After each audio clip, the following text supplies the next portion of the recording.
Après sa dédicace publique et sa participation au Salon du Livre africain à Paris, c'est la ville de Saint-Étienne, dans le sud-est de la France, qui a accueilli Rose des continents, le recueil poétique de Bonnie Wiseman.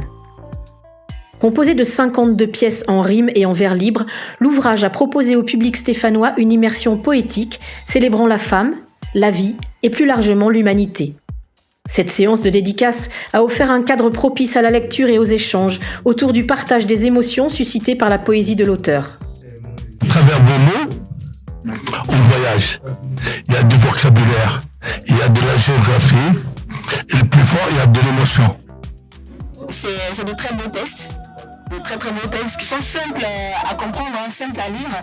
C'est vraiment accessible à tout le monde, quoi. Donc, le contenu, effectivement, est de très grande qualité et surtout très inspirant. on se retrouve tous parce que c'est des textes qui s'adaptent à chacun de nous, en fait. Donc, dans les sentiments différents comme l'amour, l'amitié, la déception, comme le bonheur, comme la joie et la tristesse. On a passé un bon moment, voilà, avec des poésies qui parlent directement au cœur, qui touchent vraiment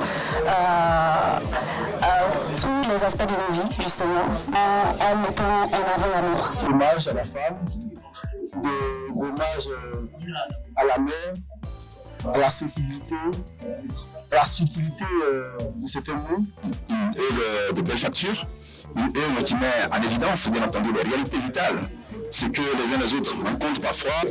Il y a beaucoup de passages moi, qui m'ont marqué dans le livre, beaucoup de passages, et je trouve qu'il est très intéressant. C'est pourquoi je conseille aux gens de l'acheter massivement. À travers Rose des continents, Bonnie Wiseman présente la poésie comme un espace de réflexion sur les émotions, les valeurs humaines et les identités vécues sur plusieurs territoires. Le besoin était là, il fallait venir à leur rencontre, présenter le livre, parler de la genèse, des thématiques, du style d'écriture, et pourquoi est-ce que cette œuvre méritait d'être lue. Organisée à l'invitation de l'association stéphanoise d'alphabétisation et d'intégration, cette rencontre s'est révélée être une réussite sur les plans littéraires et humains. Nous sommes très satisfaits, comme vous avez pu le constater, à travers la coloration de la salle. La salle était bondée de monde et tous ceux qui étaient présents étaient satisfaits. Je dirais que cette invitation avec l'auteur Bonnie Wiseman répond en fait, je dirais, à nos objectifs qui n'ont rien d'autre que l'intégration, et nous estimons que le poète, à travers les vers, contribue au fait de façon très efficace au fait à la détermination, à l'identification de la personnalité. Donc ce n'est rien d'autre que dans la droite ligne, dans la continuité des objectifs poursuivis par notre association. À Saint-Étienne, Rose des continents a offert à Bonnie Wiseman et à son public un cadre riche en échanges autour d'un recueil profondément inspiré par la vertu, l'amour et la vie. Les lecteurs ont quitté l'événement avec des exemplaires dédicacés et de nouvelles perspectives sur la poésie universelle portée par Bonnie Wiseman.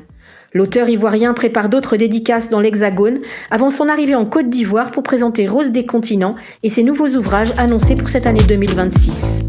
Oui, contempler tes magiciennement sorcelés. Afrique, mon cœur a besoin de ton talisman, comme le corps du sang. Viens mon Afrique, âme qui aspire à ton huile de guérison. Viens magiquement fortifier mes jambes fébriles. Afrique, je rêve encore de ta virginité, de nos promenades dans le bassin du Congo, du tambour des esprits morts, mais jamais morts, de tes héros et conquérants partis, mais toujours présents, dont l'œil éternellement se prive de sommeil.